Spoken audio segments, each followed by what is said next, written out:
Alright, so as we said that we'd detail about Mbeere North and then quickly take a look at Malava, let us put before the mirror, ladies and gentlemen, the by-elections at Malava and the recent developments that are occurring on the campaign trails that are being held just ahead of those particular by-elections. This is the People's Mirror, and if you're joining us for the first time, please just hit the subscribe button. As you can see, we are a fairly small channel and your contribution on our growth is something that we really do appreciate. And also to keep you updated on whatever happens in the Kenyan political scene timely, it would be just sufficient if you hit the subscribe button. Now, Malava is very, very interesting. And later on at the Civic Lens KE, which is our parent channel, and you can also interact with, we have detailed a full episode on really what is going on in Malava. But here we want to bring for you the snippets of the recent developments in this particular constituency, whose interests are also immense for both the united opposition and the government alike. So let us start from the beginning. Malava Constituency is currently having a by-election because the former MP of Malava Constituency, Mr. Malulu Idenje, succumbed. And so after the death of Mr. Malulu, who was serving under the ANC party then, the party that is affiliated to Honorable Mudavadi, now the by-election has been set around that area to replace Mr. Malulu Idenje and have the Malava people represented in the National Assembly. So it is currently facing a hot competition where there is an individual under the UDA party ticket called Ndakwa. Ndakwa seems to be the unanimous loved candidate for the cohort that is affiliating themselves with the government. So the ODM party has since now restricted itself and failed to front a candidate in that area. The Ford Kenya party have not fronted a candidate in that area.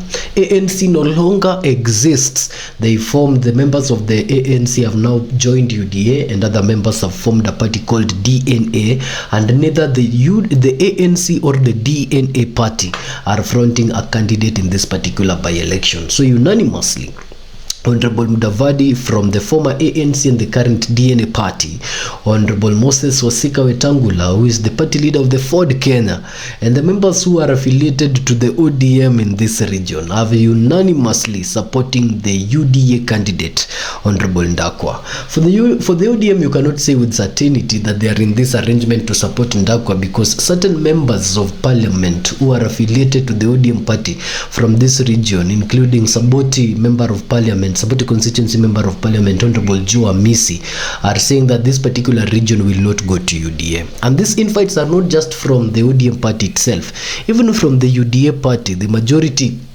whip of the Senate, Honorable Bonica Luole, who is serving under the UDA ticket as the senator of Kakamega constituency, has also since ditched the camp and are joining hands with the other camp to front a Luya candidate over Ndakwa, who is the UDA candidate. So before we look at the other camp, why would this particular area be of importance to the UDA party? To the UDA party, this particular region is one of the possible grounds that will breed the next deputy president.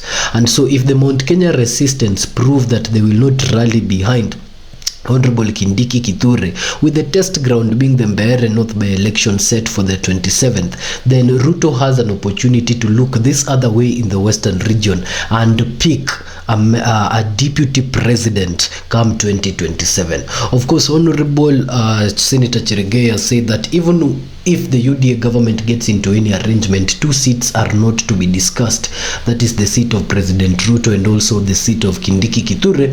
But political alignments show that if the Mbeere North test fails Kindiki Kithure, then Kindiki might not find himself in the same position he is in right now in 2027 and might be left with the recourse of looking for a position of a governor in Tharaka Nithi or going back to a political silent death. Now in this other part of Kenya, the Western Kenya, the test is whether Mudavadi will be picked or dropped, whether Wetangula will be picked or dropped, and the test is based on whether or not they will deliver Malava. Of course, Malava has previously been also a pro Raila place, because if you remember the 2022 elections, all these particular counties affiliated to Western Kenya, except Bungoma, voted for Honorable Raila Odinga in highest numbers compared to how they voted for Ruto. So there's also also another aspect of winning Malava by the UDA party would mean tapping into Raila's backyard. And if it is not directly Nyanza, then Raila's backyard in the western area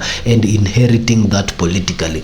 So the UDA government or the UDA party have an interest in this region to the level that the president himself has gone to this region before to campaign for Ndakwa, and the president's AD, Honorable Farouk Kibet, is accused to consistently be in this particular area to push this particular win for the UDA party. So that is the UDA side of it. Now let's look at the other member side of it, becoming the united opposition. We detailed here some time back, and you remember very well that at one point DCP had a candidate in Malava, but as a result of a joint agreement between the DCP party and the united oppositions at large, the united opposition now have since settled on the DAP Kenya candidate for Malava. The reasons we detail for you shortly. You see, the united opposition are also looking at Malava with interest. This is a ground test for a lot of people individually and collectively. If you look from the national spectrum of it, this is a ground test to do away with the positions of Wetangula and the positions of Musalia Mudavadi as the two lawyers who negotiate for the interest of lawyers in the national seat. So Malava's by-election will have that effect, that if the UDA wins it, then it will still put Honorable Museveni and Honorable Wetangula as the key individuals that negotiate for lawyer politics the way they have done previously. But if they fail this test in Malava, then it will mean that now lawyer politics is in the hands of the young ones, the likes of Natembea, the likes of Eugene Wamalwa, the likes of Sifuna themselves, the likes of Amisi, and these other young lawyer politicians, including Boni Alwale, who is not so young compared to these other ones that I've mentioned, to now rise and consolidate lawyer politics for their solidarity ahead of 2027 and beyond. So for these young politicians, including Cleophas Malala, who is the deputy party leader of the DCP party, they are looking at Malava's by-election as a ground test to take the old guards home and create now a new platform for the young lawyers to argue politically in that area and create their own political path. Beyond that, the success in this particular area will also mean something to the united opposition at large. That if Mudavadi, who is the prime CS right now, and Wetangula, who is the Speaker of the National Assembly, would flop in their own backyard, then it means that the UDA government has now lost the meager support that it would garner as a result of the members who are serving in the government having support from their backyard. So this would mean something for the united opposition ahead of 2027, that if these individuals fail to deliver Malava to Ruto, then it would show that Malava and entirely the western area is a region to contest for and to divide, with the possibility of handing it over to the united oppositions. And this particular likelihood might actually be what we will see in the 28th of this month, because now you have seen the majority whip of the Senate, Honorable Boni Kalwale, has now ditched the UDA party and is joining hand with the former UDA Secretary General Cleophas Malala to deliver this win for Seth Panyako. And you know, these are individuals that have served in the UDA government. So Malala was the Secretary General of the party with the secrets of the party. Honorable Kalwale is the majority whip of the party. If they ditch this particular party at this time and join hands in lawyer unity for the DAP Kenya candidate, then it's a very bad message to the UDA party, that even if the members who are currently and who have previously served in the party cannot support the party, then why would the Malava people really rally behind the UDA candidate? So this test ground is growing very, very hotter. The contestations are growing very hot, with alliances being formed left, right, and center. One end to promote for lawyer unity, and another end to safeguard a region that has been predominantly known to belong to the government. And if you want to see really how the government has tried to put their hands in this particular by-election, or in this particular region generally, to have this region rally behind the government, then you can narrow down to the positions of power that has been allocated not only to Malava but to the western region, even if polls show clearly that after 2022 this particular region voted for Raila more vehemently than they voted for William Ruto. If you look, there is the position of Prime Cabinet CS, something that has not been contemplated in the Constitution, someone that you can liken only to the Prime Minister in the old dispensation.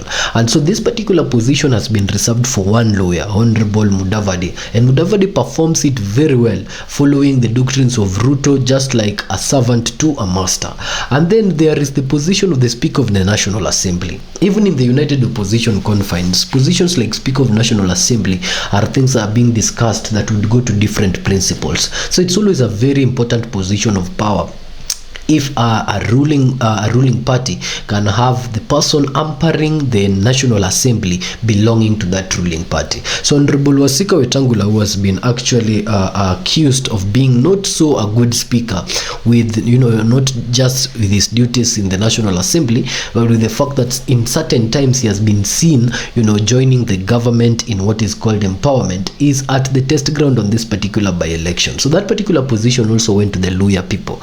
You look at the Forestry Ministry, you will find Deborah Baraza there, a Luhya person. You look at 8 PS positions, you will find that 8 of all those permanent secretary positions, out of the total number being around 22, belong to the Luhya community. If you look at 6 ambassadorial positions, you will find them belonging to the Luhya community. So why then would President Ruto invest this much in a region that did not vote him and a region that vehemently voted Raila? So that tells you our interest is in the western area, and Malava is the test ground to prove whether or not Ruto will have a grip of this western area come the D-Day in the 2027 elections, not just in this by-election, or whether or not the young cliques guided by Honorable Clovis Malala, who has since defected to UDA and joined DCP with Rigathi Gachagua as the deputy party leader, will now be the clique that will control this particular region, delivering the win not only to the DAP Kenya party, who is also a member of the United Opposition, but to the entire United Opposition at large. Now, this by-election is putting Honorable Eugene Wamalwa also on the spot positively, because now DAP Kenya party, that has been known previously to be a predominantly Luhya party, has a chance to prove whether or not they are predominantly a Luhya party. And that chance is handed over now to Eugene Wamalwa by the joint effort of all the officials of the United Opposition coming together and saying that Malava should not go for any other person other than the DAP Kenya party. It's very interesting that if you look at the news bites that existed sometimes back when this by-election was announced, the DCP party was heavily contesting this seat against the DAP Kenya party, calling the DAP Kenya party a lot of names in that region. But as politics happens, the unity has now occurred, and all these things that existed before have been buried under the carpet, and that particular seat is now contested by 2 main horses, being Ndakwa from the government side, being supported all the way to the president, and Seth Panyako from the opposition side, being supported by everyone Luhya to win that particular by-election on 27th. Here the People's Mirror, we just keep our focus steady on the new developments in that area, whether or not it will go to the government or to the United Opposition, and the effect that it will have if it goes either way. We keep our mirrors steady at Malava to keep you updated on what is going on there. But as it stands right now, forces have been joined to rally behind Seth Panyako at the expense of Ndakwa, but the government is also not taking any of it. For the rest of the 10 days remaining to the D-Day, we will keep you updated on what happens in Malava constituency.